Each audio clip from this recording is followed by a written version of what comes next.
Okay, great. Okay, let's start. So first of all,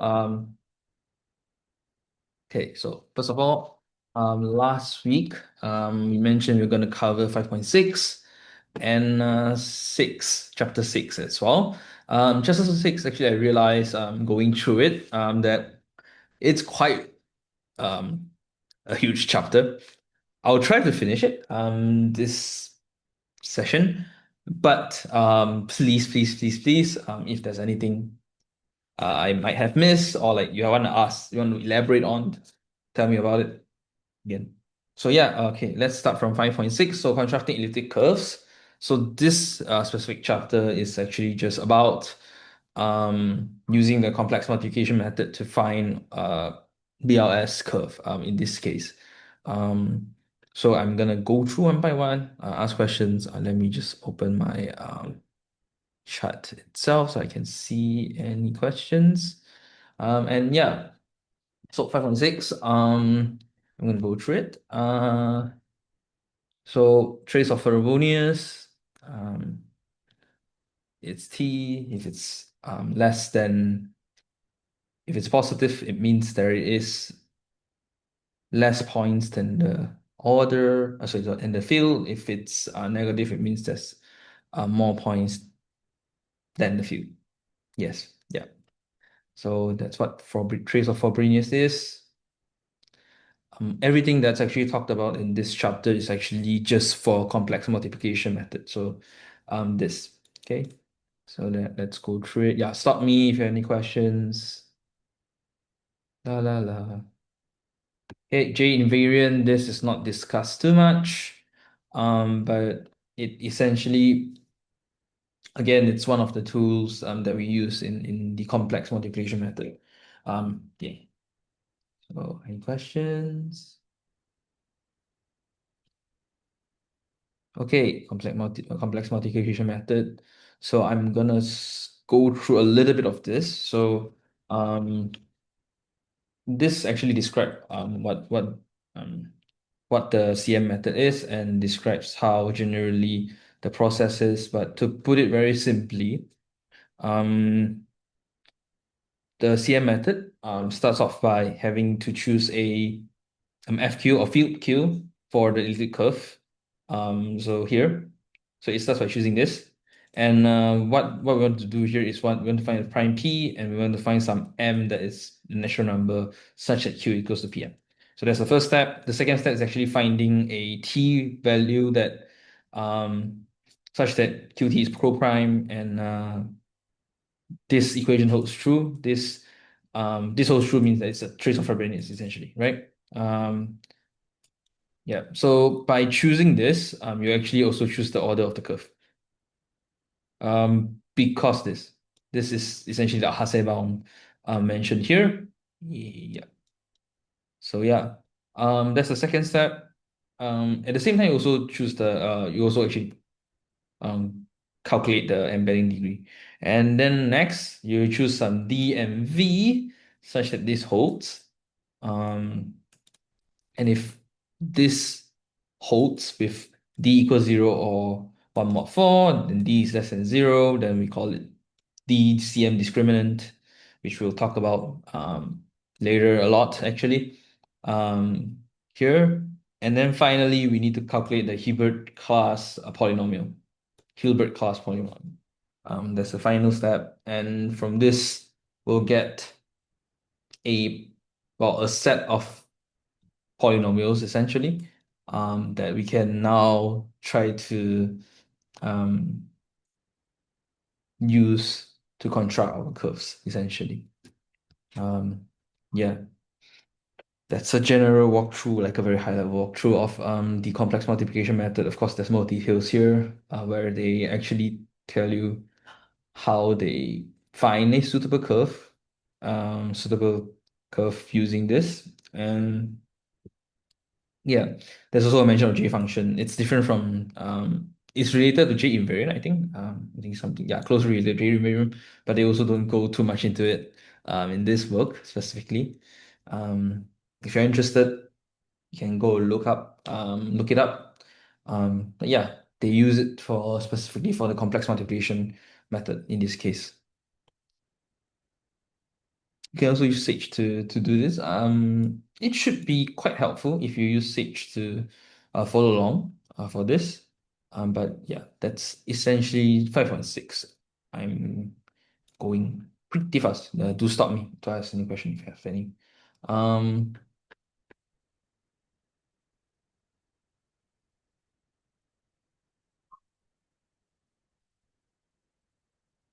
just slowly scroll down.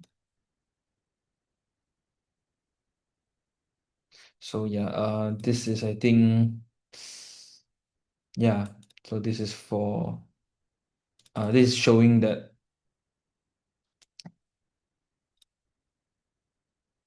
this trace, which is huge, um, means that there is actually less points in this curve compared to the field FP.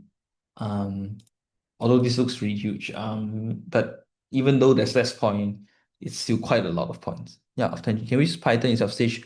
You can, you absolutely can, especially if you've been implementing the fields chapter or the elliptic curve chapter. However, Sage contains a lot of helpful libraries. So there are some things like this, like t to the power of 2. This does not work in Python. This in Python is a binary operator. Python is 2 star, so it's t star star 2 is the power of 2. And a lot of things, a lot of functions here are automatically like imported and it will work out of the box. Fields and all that, like all the things here, there, it's already in Sage. So using Sage would be better. You can write a Python file that uses Sage functions and Sage syntax and run it with Sage using Sage. Like you can just do like, for example, let me see if I can give you an example. This is what I've done prior. Let me just do this. So you can actually just do like let me just create something like print hello world. I don't think this is a good thing actually. Let's just print uh data equals um how do you define a curve in stage again? Never mind, I will just do like 1 plus 5 to the power of 2 and I will just print data thing. So this we can save it as a Python file. State calc.py, and you can see there's a calc.py here. Ignore all the other files. You can use Sage to run this, and it should work. Yeah, you can also use Python, but in this case, because I'm using a syntax that is in Sage, oh, it works. That's very surprising. Um, but in some cases, it won't work. For example, if we let me just find an example that doesn't work. I did not expect that to work. Oh, I'll try this. Okay, so let me just.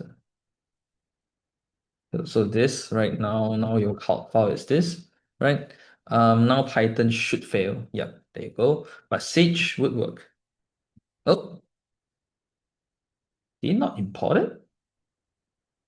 I think you have to import the complex field. Yeah. Um, that's quite surprising actually. Sage.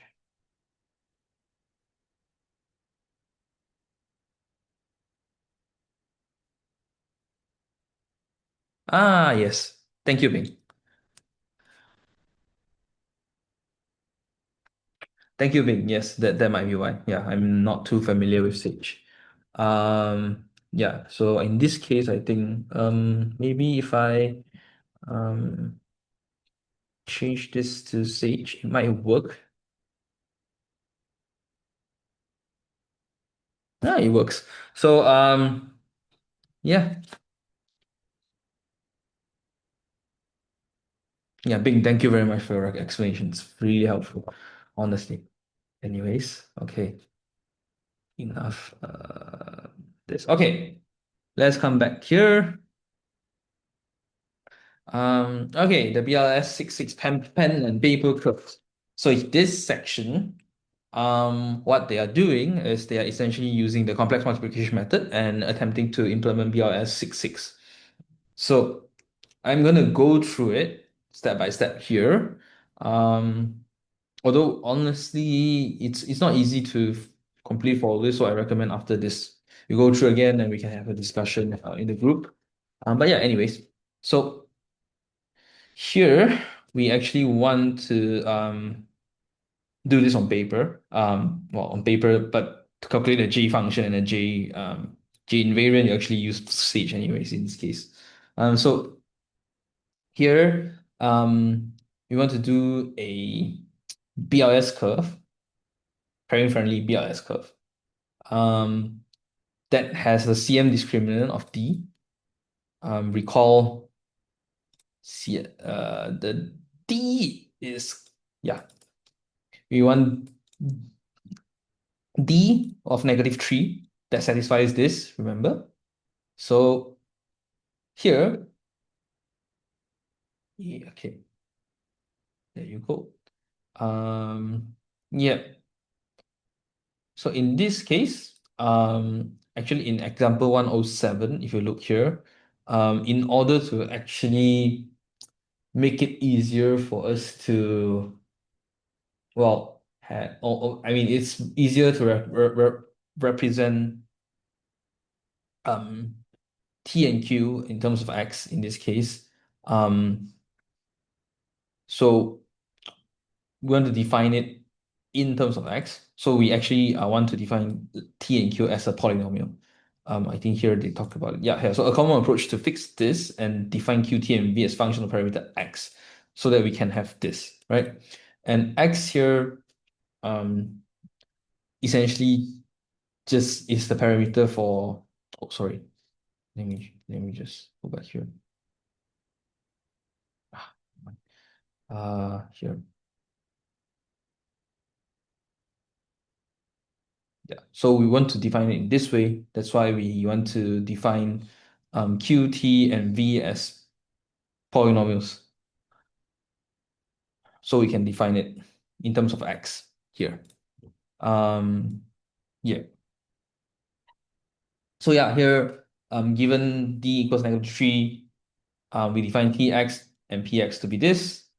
So with this, we can now attempt to find, remember the first step is to find QPMM. Actually, those are already defined because we already know our BLS curve, our curve and our field. So in this case, the field is, no, actually we don't. Let me check. Yeah, we don't.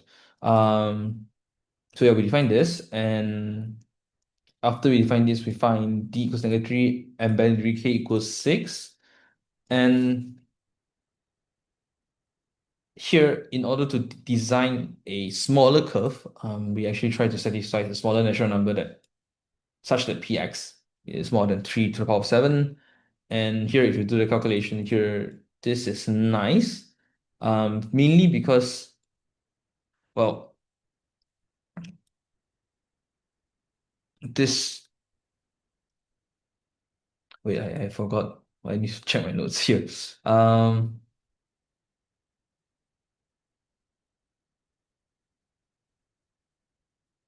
Okay, so in this case, we don't want this because P1 is not a prime number, and this, in this case, defines a curve over prime field of 43, which is nice to have, and it has trace of T equals 5. So mainly it's because of the actually mainly it's because of the fact that this is probably the smallest curve that is probably in this case easiest to work with. Yeah. Okay, so it's called BLS 66 because of the fact that BLS, they have this convention of using embedding degree and bit length. So embedding degree is 6 and the bit length is 6 for this. That's why they call it BLS66. In this book they call it a Moonmath curve. So yeah, here it essentially calculates Hasse bound, and well, they calculate like this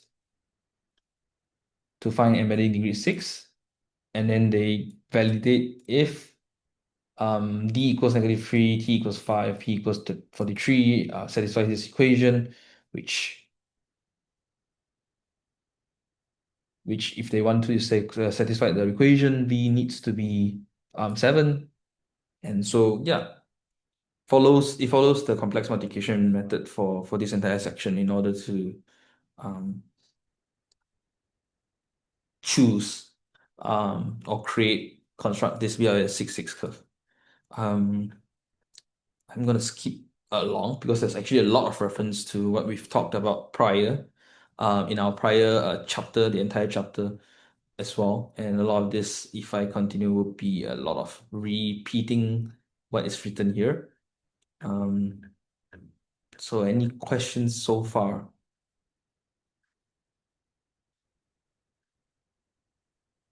Also, one section that some of you might find a bit confusing, at least it's quite confusing for me. It's this. Let me see. So this 3p. So the scalar product of this point, you have to be aware. To calculate this, you need to actually treat this curve, or like you have to perform the calculation for this product using the group law here. Not this one, sorry. Here, sorry. Yeah, this is the algebraic one. So yeah, only when you do it like this, you can actually get let me where it is. Only when you do like this, you can actually get, I think at the final part, it talks about 3 times p. Where is 3 times p?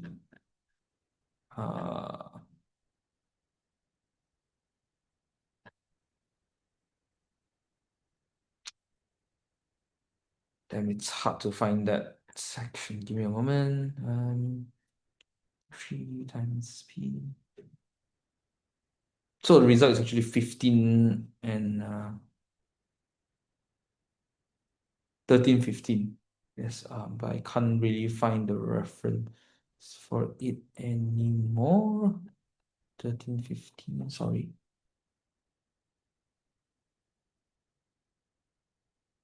Yeah, I can't find anyone. I'm very sorry. But essentially, if you do, for example, this, the result is actually 13, 15, I believe. So 3 times p is actually 13, 15. And you cannot calculate by just 3 times 9, 3 times 2. You'll get an incorrect result. The correct way is to perform the calculation using the chord and tangent rule. Specifically the algebraic definition, because you if you want to do this, you probably need to draw the graph accurately. So yeah, this section actually also shows you how to calculate pairings as well, which is pretty interesting. So here they are just mainly doing well pairings, and here, so okay, on the well pairings part of things, what's happening here is they want to show equivalence of this and this. In ZK proof as well, most of the time you need to show equivalence, and that's essentially well, in pen and paper computation, right? You show equivalence, and it basically proves that it's the same. I think even in ZK proofs, when you're proving it, you just need to show that, hey, this true is the same, and thus it's verified in a lot of the process. But if you want to do the calculation, you can actually use Sage to do it for you. In this case, they are basically calculating, they are trying to prove that this is equivalent to the values here. And thus you get this calculation, right? Thus you can, like doing this, you get E26 9, 17V square, 15V cubed.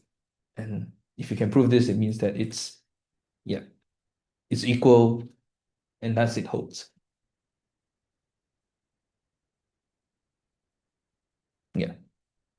So this section, okay, any questions for 5.6 that you've encountered when going through this?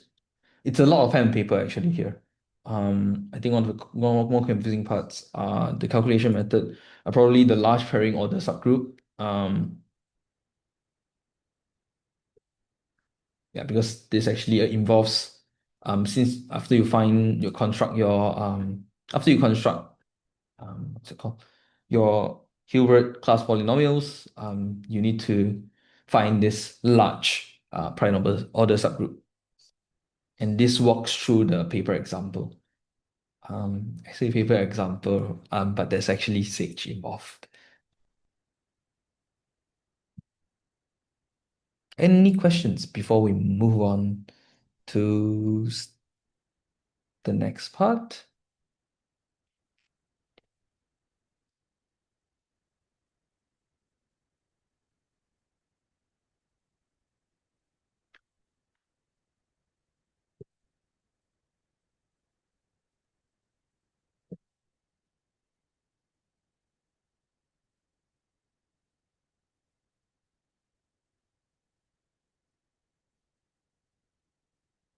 Okay, I think if you have any questions later, you can put in a chat or ask me, DM me, or like put in a group. Okay, so yeah, this one I recommend going through it by pen and paper and see if your answer matches what it's being said here. Um, yeah.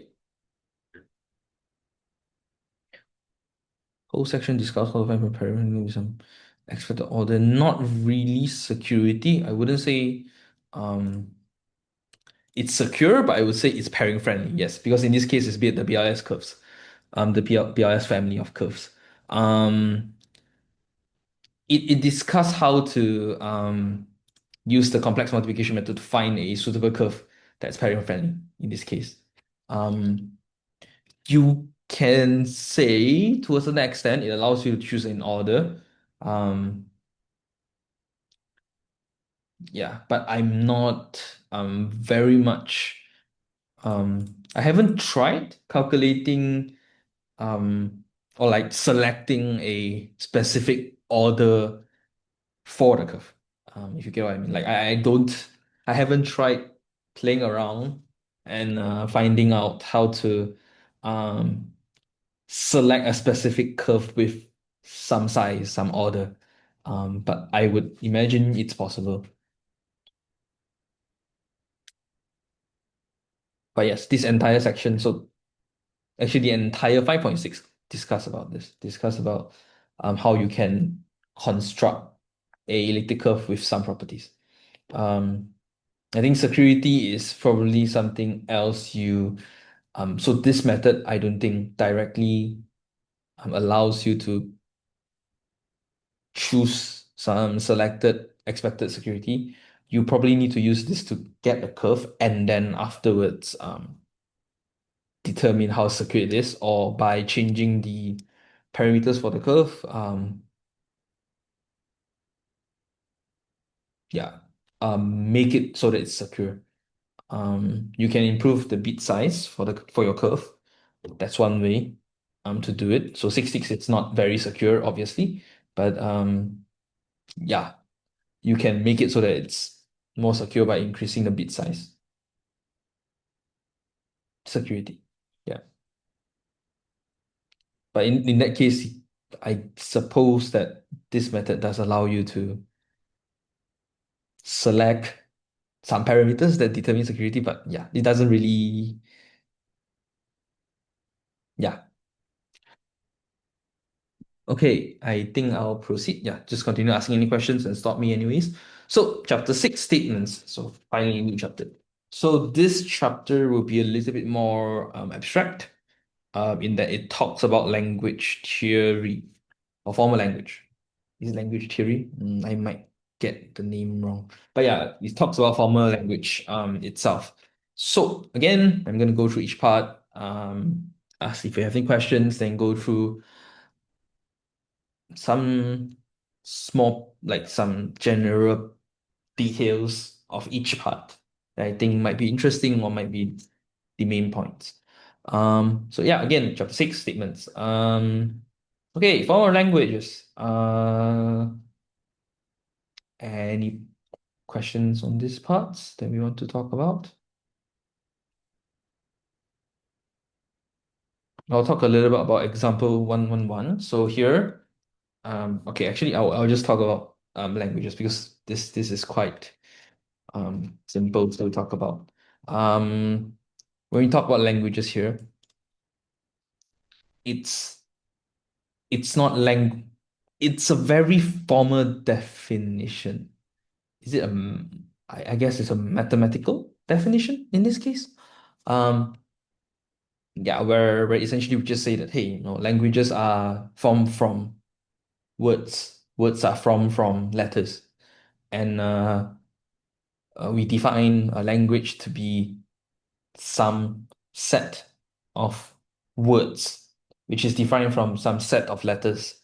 Um, and essentially a set that contains different letters is used to form a set that contains different words, which is then used to form a set that contains specific words, which we call languages. Yeah, that's essentially what formal languages is defining it to be. Looking at an example, so this is an alternating binary string, meaning, let me see if I can get a draw. Okay, there you go.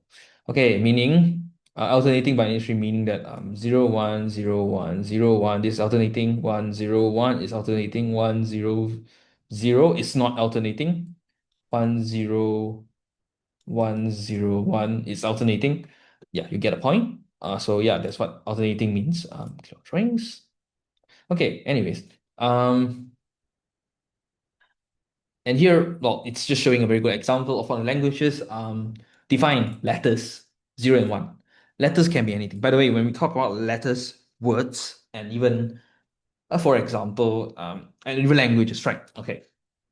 It doesn't really matter what's in the set. It can be numbers, it can be actual alphabets, it can be anything. Yeah.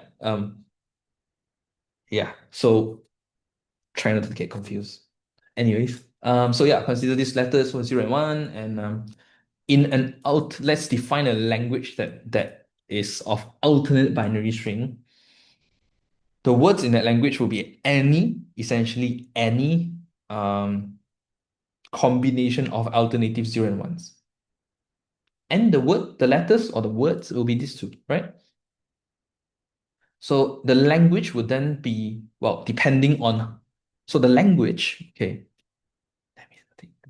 The language can then be, well, a lot of things. Any language, so if you talk about it here, any language defined from the word set sigma star.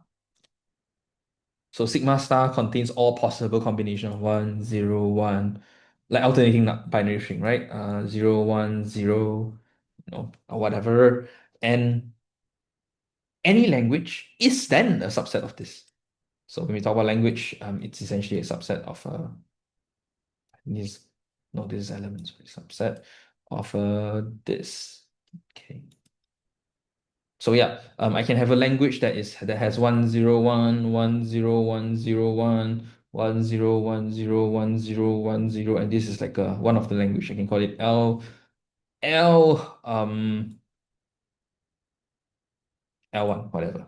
And I can have another language, L2, that is 1, 0, 1, 0, 1, 0, 0, 0, no, 0, 0, sorry, 0, 1, 0, 1, 0, and this can be another language. These are not equals. Two languages are only equal if they have completely the same word. Yeah, same set of words. Yeah, that's essentially what the language is. Anyways, yep, back. Sure, yeah, that's the example. Okay, Um, 6.1.1, decision functions. Any questions?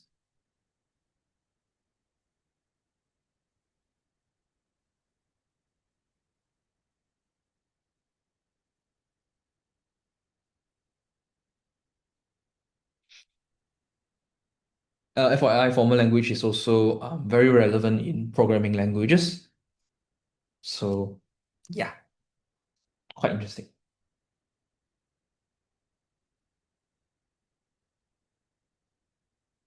Questions? No. If not, then we can look at this section mainly talks about oh, there you go. Yeah, just this section mainly talks about what decision functions are. It's used for defining a language, essentially. Decision function is essentially a function that determines if some word, some string, if you're a programmer, some string belongs in a language. So they actually could give quite a good example for both the previous example, alternative binary strings, and also they actually go a little bit into fields, sets, and this is a very interesting sets of elements that satisfy this specific um, equation. So you can actually use formal languages to define, in this case, your set, right? Your set of acceptable elements in the set.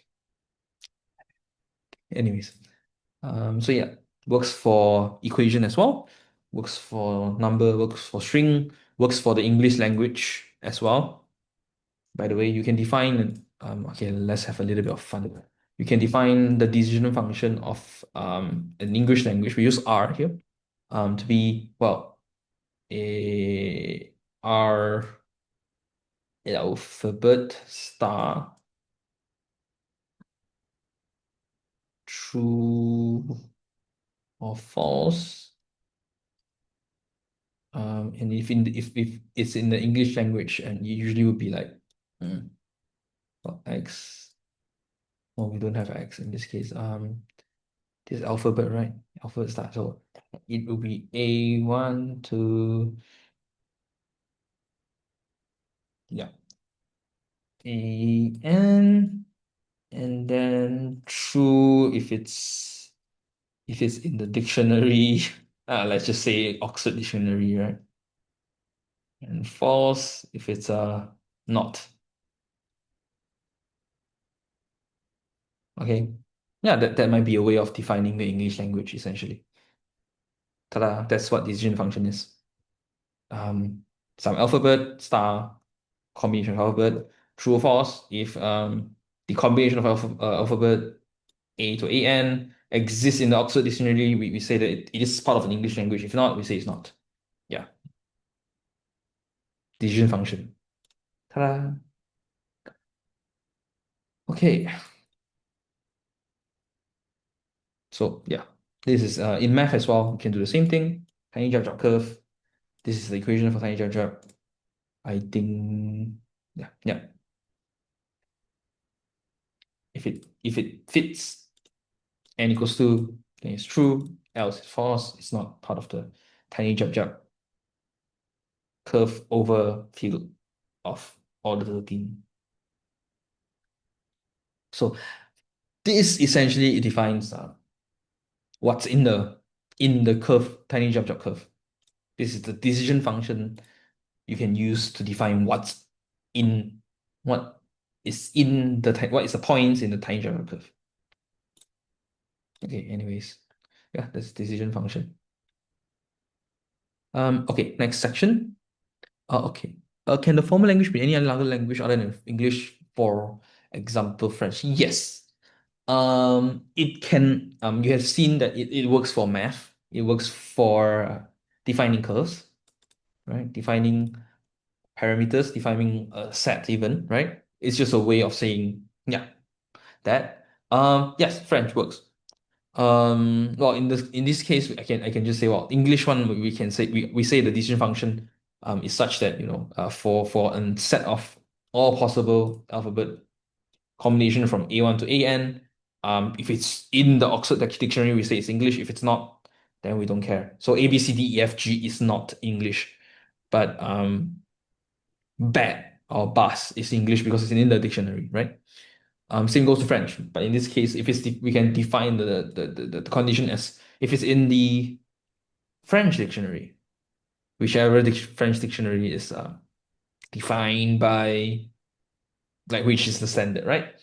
And if it's not in there, it's false, right? That's one way of saying it. Of course, you can also try to define a full formula for the French language. I don't know how. I feel like it will be very complicated, but that's possible. You can define it in, like, with a combination of rules. Yeah, yes. So the answer is yes. Yeah, it's so this chapter mainly is to familiarize you with how things are described later on. Yeah. Anyways, instances and witnesses. So this is quite nice.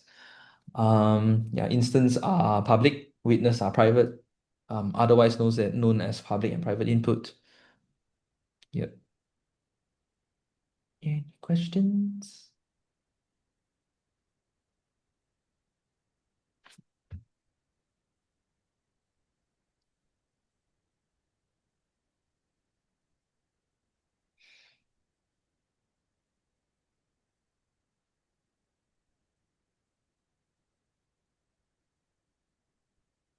Okay,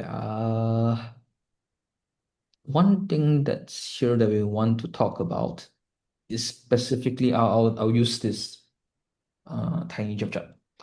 No, I don't want to use tiny job chart. In fact, I will use something else. Give me a moment. Um, yeah, I will use this. So here this specific decision function R3 affect ZK is defined as such. So it wants to satisfy, if you look up prior to this, it used to be, I think, in here. It used to be this, right? So to transform this into, like, instances and witnesses, we just define it so that I is the instance, the public input, and this W1, W2, W3 are the private input. And in this case, we define it like this, right? It's similar to before, but in this case, realize that we now have two values, n that determines the length of your public input, and m which determines the length of your private input witnesses, right? So this essentially, yeah. So in this section, we mainly just talk about a separation of instances and witnesses. You will hear a lot about witnesses, a lot about instances later on, and actually in a lot of papers as well. What it is essentially, instances are public input, witnesses are private input. Sometimes you will also say, or you also refer to intermediate inputs as witnesses because you don't get exposed and those don't get shared, right? So technically private. Yeah, just for your information. Anyways, what else can I talk about here? Mm, Example 11. Okay, so here you can try doing this. It's quite easy as well. Yeah, I think that's it. So in cases where, so in this case, they are actually using both, either just full instances or full witnesses. Um, in this case, it's because there's no need for instance and witness in this specific set in tiny job, right? Because tiny job, in this case, we're just defining for tiny job. The points are public.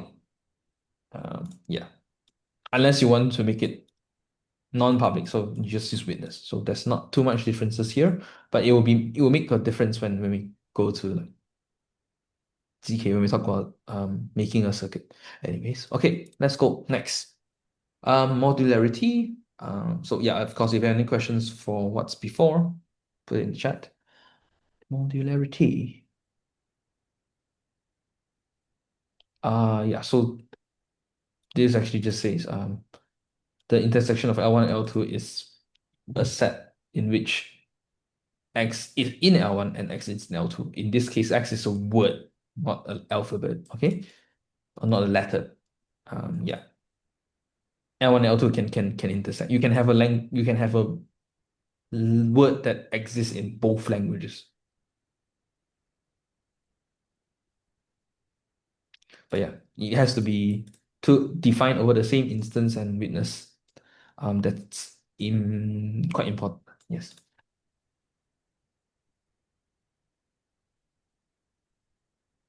This is how it looks like if you define it on L. If you have used our decision function, it looks like this. Okay, next section, statement representation. Okay, so yep, so R1CS, familiar name.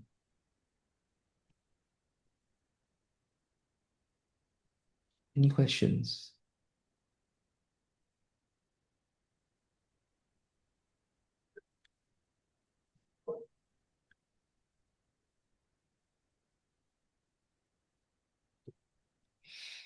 Okay, I'll go through some parts.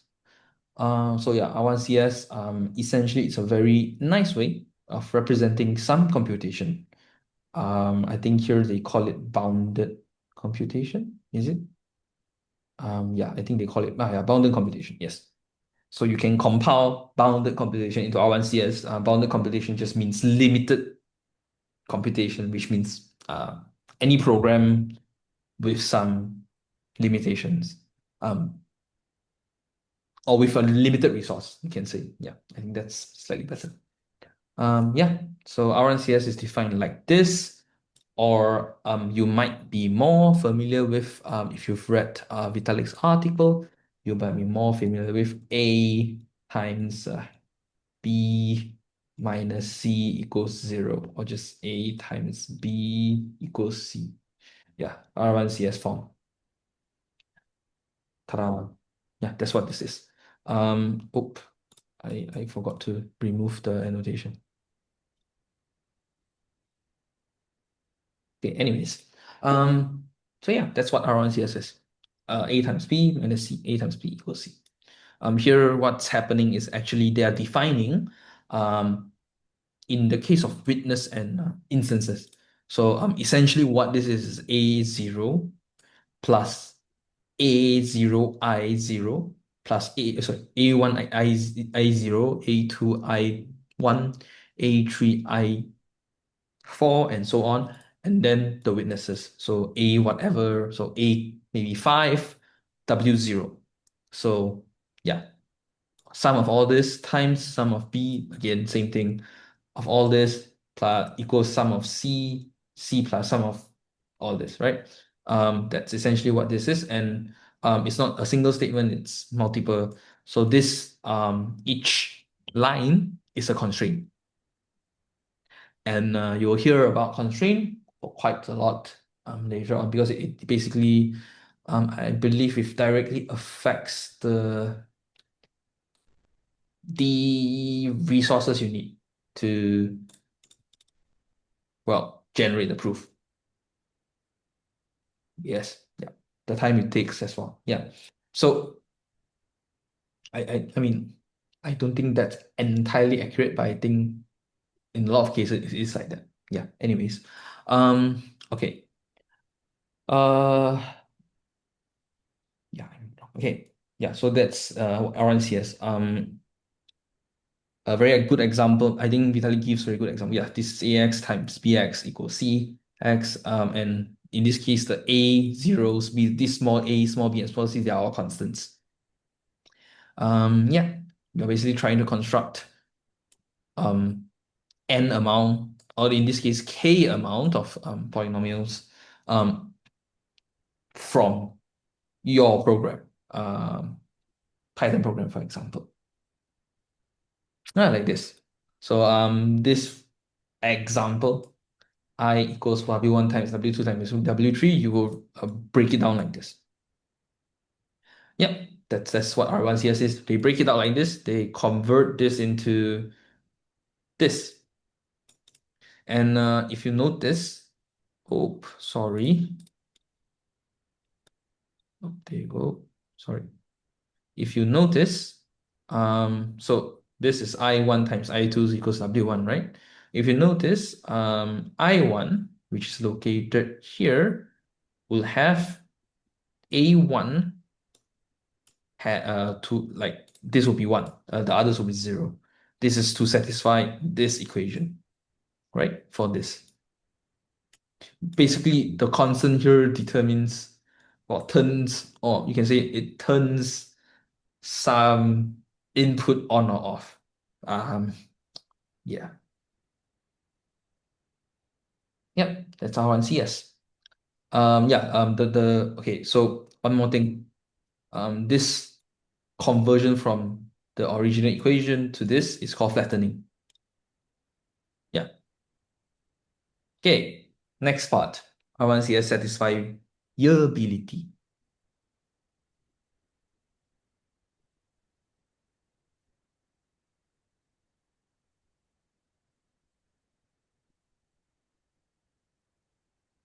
Questions?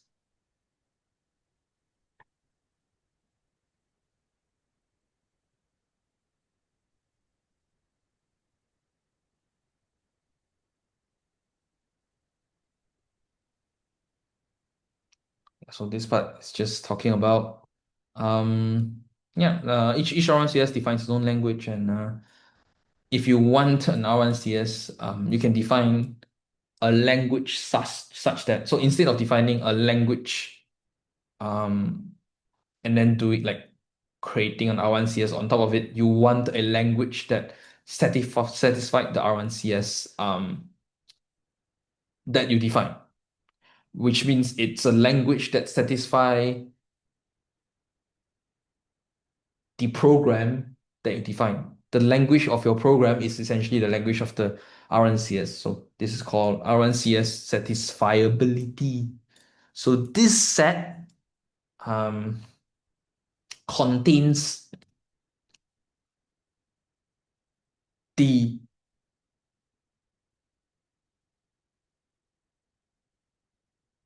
values, the points, the I's and W's that satisfy your program that compiles to R1CS, kind of.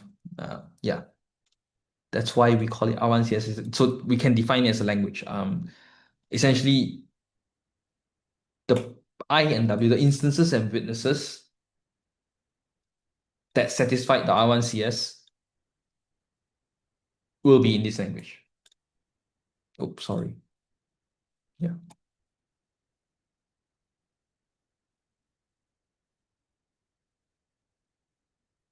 Yeah. So you can represent or you can define your R1CS in this way. Yeah. And again, modularity, we talk about this in formal language as well. Just yeah. If they call it statement now. If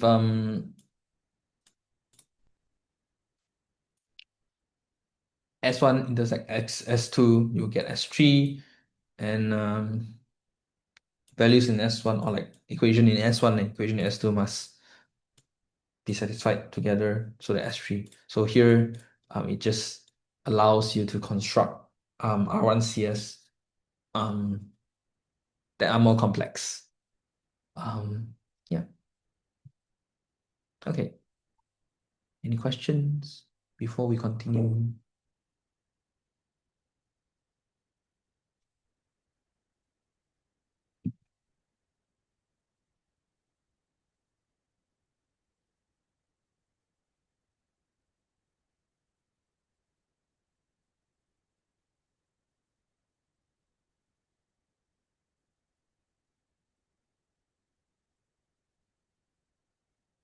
Okay, algebraic circuits. Go through this.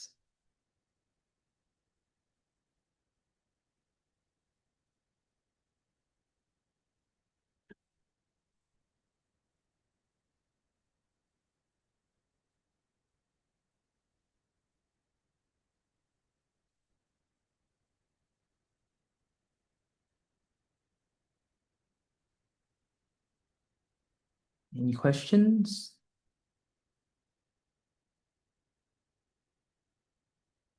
I'll go through some parts. So, here we are basically saying, RNC is nice, but sometimes it's easier to represent no programs or represent some operations with algebraic circuit, which essentially just well, to put it very simply, yeah, this is what it is. If you can represent your program in this form, you can then very easily convert this form into an RNCS. Yeah, that's essentially what it is. So yeah, we have two gates, multiplication gates and addition gates actually. Yeah, multiplication and addition gates, and yeah, yeah, it's essentially a circuit, but we just have these two gates, and we can define our programs and our programs into a circuit.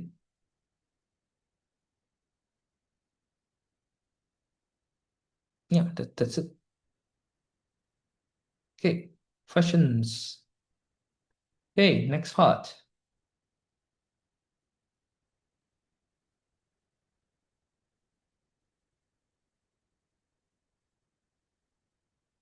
Note when you are converting your program or your stuff into a circuit, you also need to flatten like RNCS.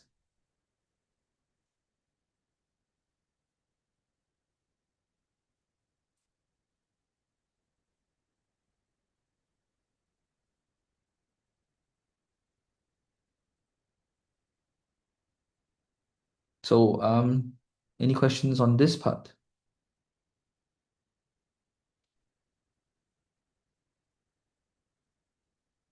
So here we talk about circuit execution, where basically just how would you execute a circuit? Well, you essentially have to execute it based on, well, so to say, the direction. You can execute this first, then this, this, and then finally you get this, right?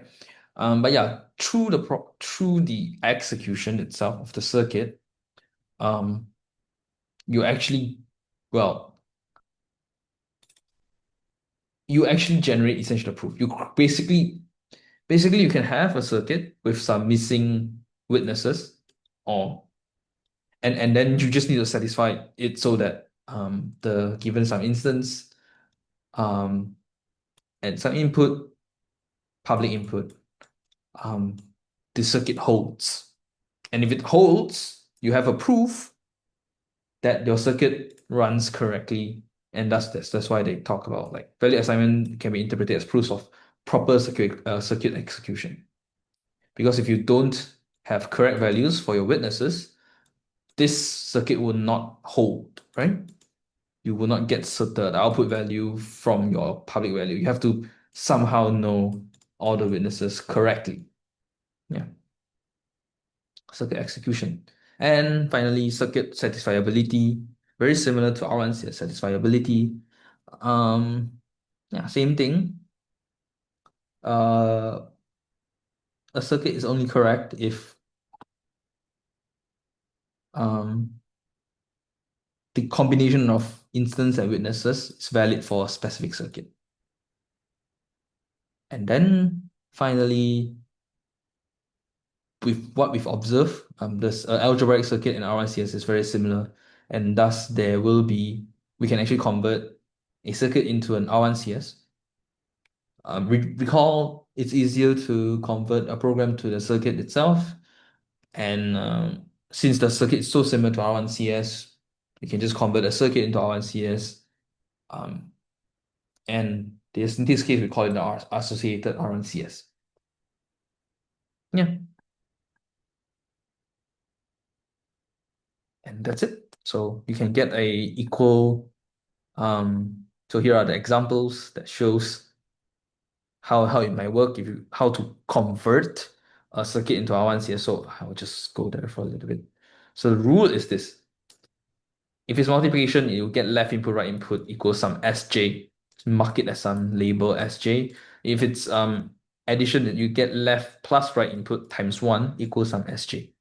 And then you slowly you process it, or you write it down in the order of your execution, of your circuit execution. And then you will get a full R1CS representation of your circuit. Yeah.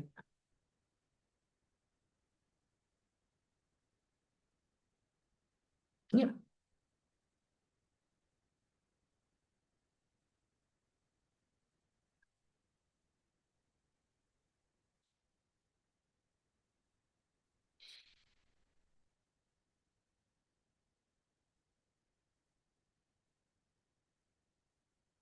Any questions before we go on to QAPs?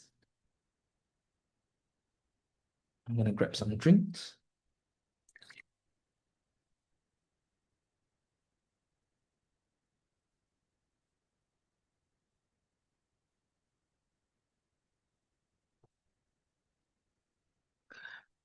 Great. Let's go into QAP. So QAP representation. So this is the QAP representation. Let's go down one by one. So, ta-da.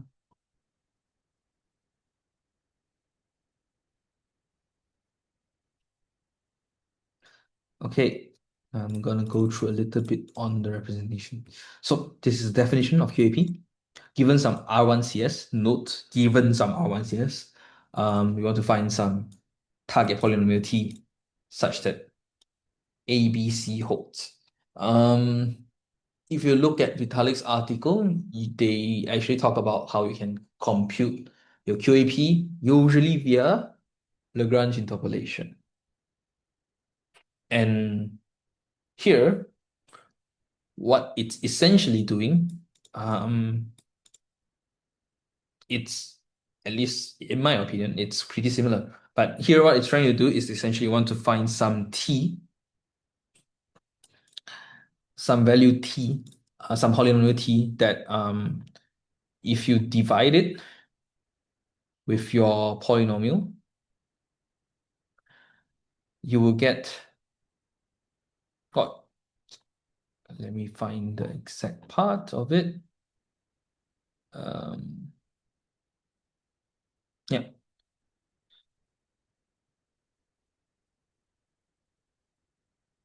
Yeah. So you want to find some T essentially where when X is equals to M1, you get the first row. In this case, in this example, right, you'll get this first polynomial, and when X is equals to M2, you'll get the second row. It's essentially when essentially you want to find this. Yeah, it's a set of polynomials that given some value X and this target polynomial T,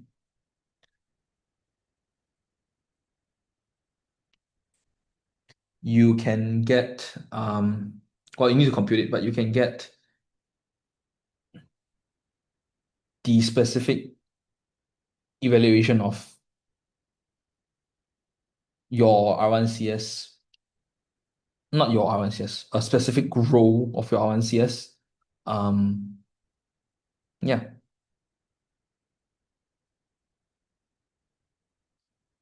I mean, I think looking at an example is a little bit more easy. Yeah, given this, when M is 1, if when X is M1, you get this. When X is M2, you get this. That's what we want to achieve here with QAP.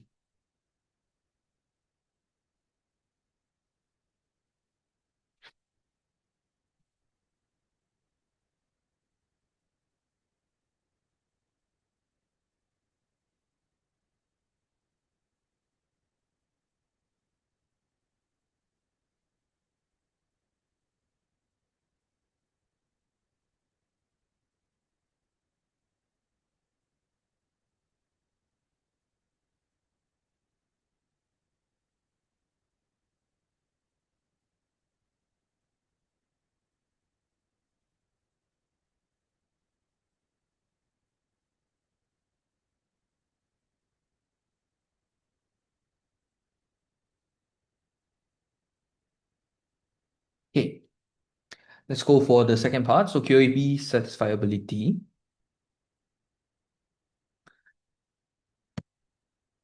So here, yeah, so this is basically going back into R1 C1 satisfiability and the circuit satisfiability.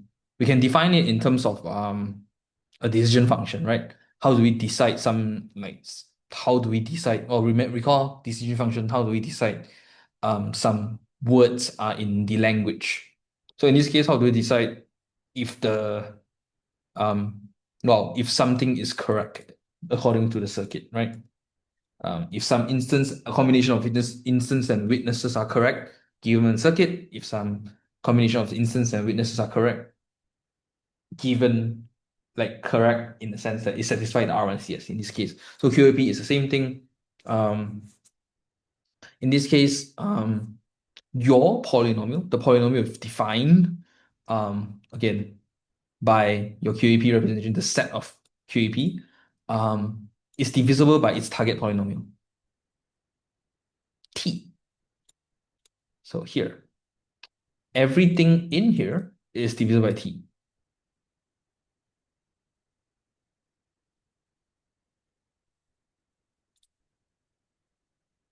Okay. So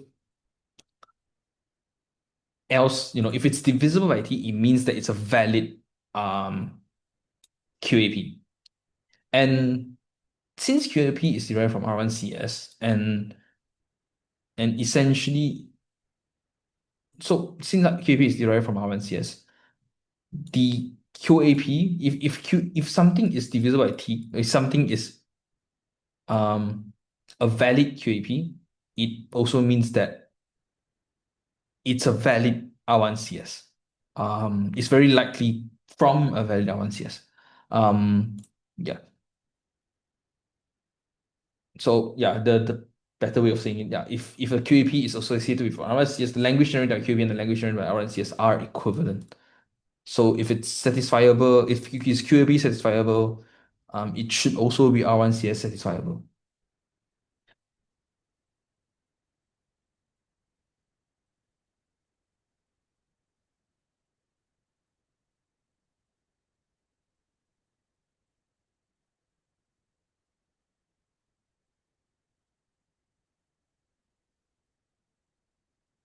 So if it's divisible, we know that we know that something is wrong. Sorry, if it's divisible, we know something is right, and if it's not divisible, we know that something is wrong. So there's essentially, if it's divisible, the proof is correct. If it's not divisible, then the proof is invalid. Proof is false.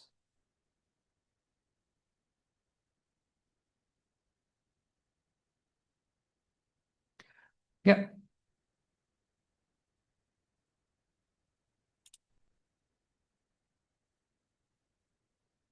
Any questions?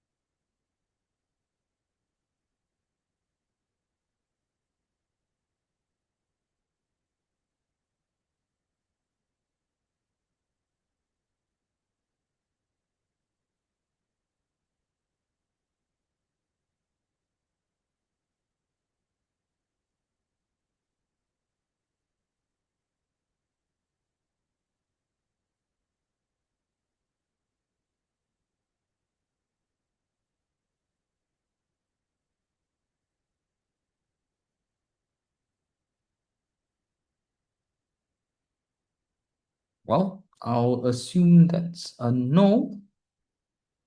Um,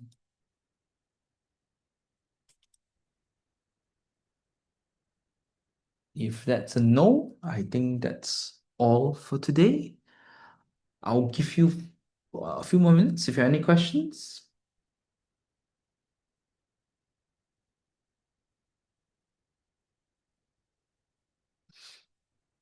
Okay, how am I chosen? Okay, that's a very good question. So You're talking about how this M is chosen, right? Well, in in in well, you can what you can do. Okay, what you can do is you can get this, right? You can first have this, create your R1CS, and then choose the M. That's one way to do it. You can choose M, like you can choose it yourself via basically having the R1CS itself, and then you choose it here. You construct your TX. Or you can use Lagrange polynomials. You can use the Lagrange interpolation to actually help you find your M, essentially. Yeah, but essentially you are using the R1CS to find M here for your TX. Um, I'm pretty sure if you use Lagrange, you can use it to compute your M. But in Lagrange cases, you probably need to convert the result a little bit, because Lagrange results in a single polynomial that you have to, yeah, then separate with this. With this definition, like in a set, I think it's not directly transferable from what I've understood from Vitalik's article. But yeah, Lagrange should also help you find T, although you have to probably recompute some parts of it. But yeah, M is chosen in this case by solving essentially solving for given the polynomials, solve for M essentially.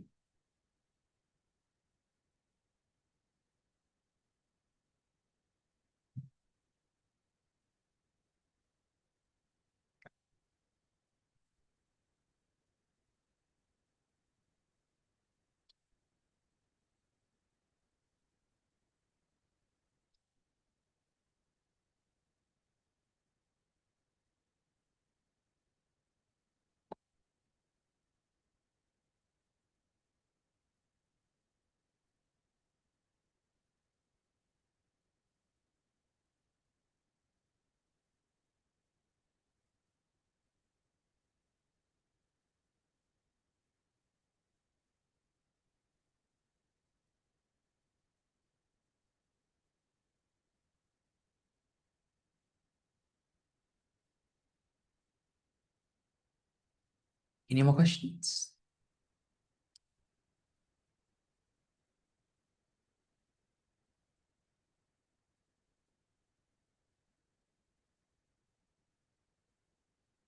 Wait, sorry, I think I'm wrong in this case. Sorry.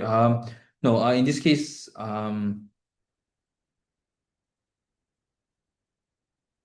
yeah, in this case, they are just simply choosing two distinct element here.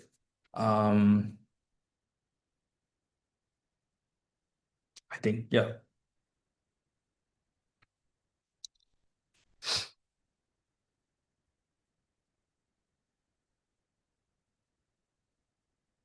And then with that, they compute all the result when choosing five and seven. In which case, yeah, become the result. Yeah, in this case it's arbitrary, sorry. It's not based on the origin RNCS. I'm wrong. Yeah. So these two values are actually arbitrary. So it just needs to be different. Yeah. So I believe we can choose other values as well. Um, yeah. In this specific case,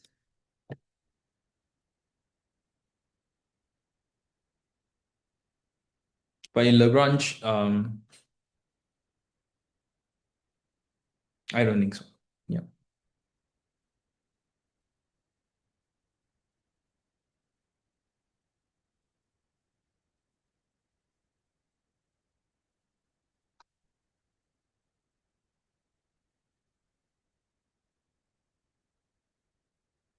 Because here we're actually just representing our QAP in a set instead of in a single polynomial. Yeah. Any more questions?